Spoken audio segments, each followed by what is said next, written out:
Hi friends, welcome है आपको हमारे YouTube channel knowledge is power bye Rehan पर, जहां हम इंग्लिश ग्रामर्स के टॉपिक्स को डिटेल में पढ़ाते हैं और दीगर मज़ामीन की भी तैयारी करवाते हैं।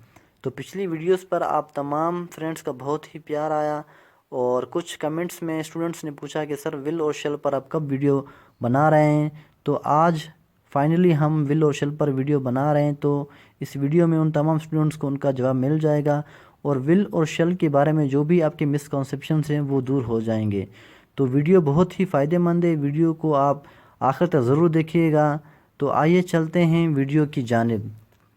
Usage of will and shall.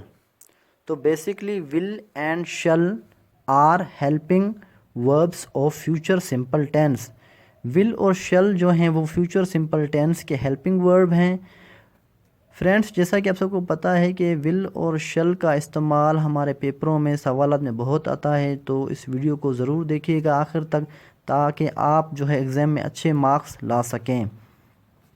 तो बेसिकली जब भी हम कोई काम मुस्तकबिल में करने का कहते हैं या कोई काम हम आने वाले वक्त में करते तो उसके लिए हम कौन सा टेंस इस्तेमाल करते हैं? उसके लिए हम फ्यूचर सिंपल टेंस इस्तेमाल करते हैं। तो आइए हम आज विल और शेल के कुछ इम्पोर्टेंट्स रूल्स के बारे में पढ़ते हैं। तो सबसे पहले हम शेल का इस्तेमाल पढ़ेंगे। Shall is used only with I and we plus first form of the verb. तो शेल का जो इस्तेमाल है वो सिर्फ आई और वी के साथ इस्तेमाल होता है और इसके साथ first form of the verb इस्तेमाल हम करते हैं।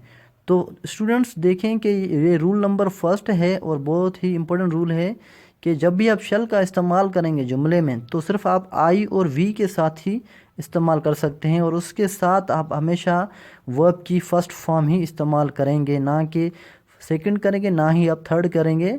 तो शेल के साथ आप हमेशा वर्ब की फ़र्स्ट फॉर्म ही इस्तेमाल करेंगे। तो आइए आगे चलते हैं, इसके कुछ एग्जांपल्स देखते हैं। तो स्टूडेंट्स, जैसा कि आप सबको पता है कि हम कोई भी जुमला हो वो हम तीन तरह से बोलते हैं ताकि हम जो है उसके सेंस को पकड़ सकें।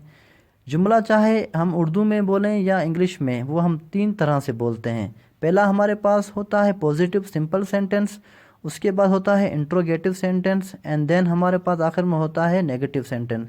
तो सबसे पहले हम जो है पॉजिटिव सेंटेंस देखते हैं। तो आइए फ्यूचर इंडेफिनेट का हम पहला जो है वो सेंटेंस देखते हैं, simple sentence. I shall go to Karachi. मैं कराची जाऊंगा। तो यहाँ पर जैसा कि आपने देखा है कि ये सिंपल सेंटेंस है, इसमें आई हमारे पास सब्जेक्ट है, शल हमारे पास क्या है, ये भी एक हेल्पिंग वर्ब है फ्यूचर इंडेफिनिट की, गो भी हमारा फर्स्ट फॉर्म द वर्ब है, टू हमारे पास प्रीपोजिशन है और कराची हमारे पास क्या है, एज अ ऑब्जेक्ट हुआ है।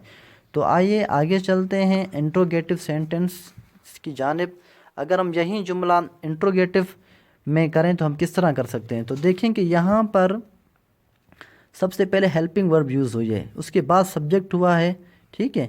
तो ये रूल भी आपको हमेशा याद होना चाहिए कि जब भी आप इंट्रोगेटिव सेंटेंस बनाएंगे तो हमेशा हेल्पिंग वर्ब पहले आएगी, उसके बाद सब्जेक्ट आएगा, देन उसके बाद ऑब्जेक्ट आएगा, ठीक है। तो इसमें लिखा हुआ इंट्रोगेटिव में शल आई गो टू कराची, क्या मैं कराची जाऊँगा।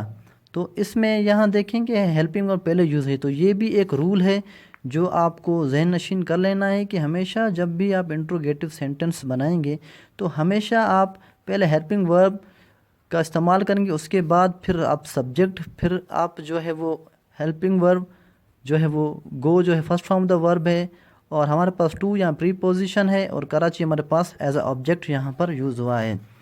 आइए आगे चलते हैं। अगर हम इसी जुमले को नेगेटिव सेंस में इस्तेमाल करें, इनकारिया जुमले जिसे हम कहते हैं, तो हम कहेंगे कि I shall not go to Karachi, कि मैं कराची नहीं जाऊंगा।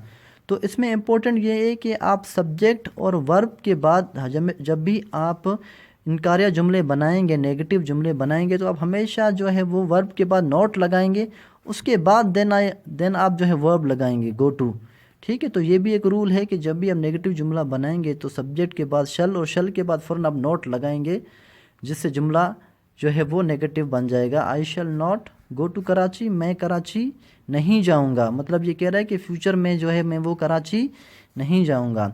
तो ये था हमारा यूजेज विल शल के बारे में।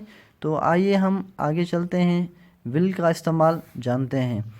तो basically will is used with all he, she, it, they and you. तो विल का जो इस्तेमाल है आई वी को छोड़कर सबके साथ किया जाता है, जैसे कि ही, शी, इट, दे और यू के साथ आप विल का इस्तेमाल कर सकते हैं, और विद प्लूरल सब्जेक्ट्स के साथ भी आप विल का इस्तेमाल कर सकते हैं।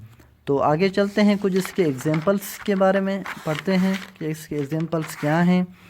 तो यहाँ पर कुछ एग्जांपल्स हैं। सबसे पहले हमारे पास सिंपल सेंटेंस है, जिसे हम पॉजिटिव सेंटेंस भी कहते हैं। कि यहाँ पर देखें लिखा हुआ है यू विल प्ले क्रिकेट, तुम क्रिकेट खेलोगे।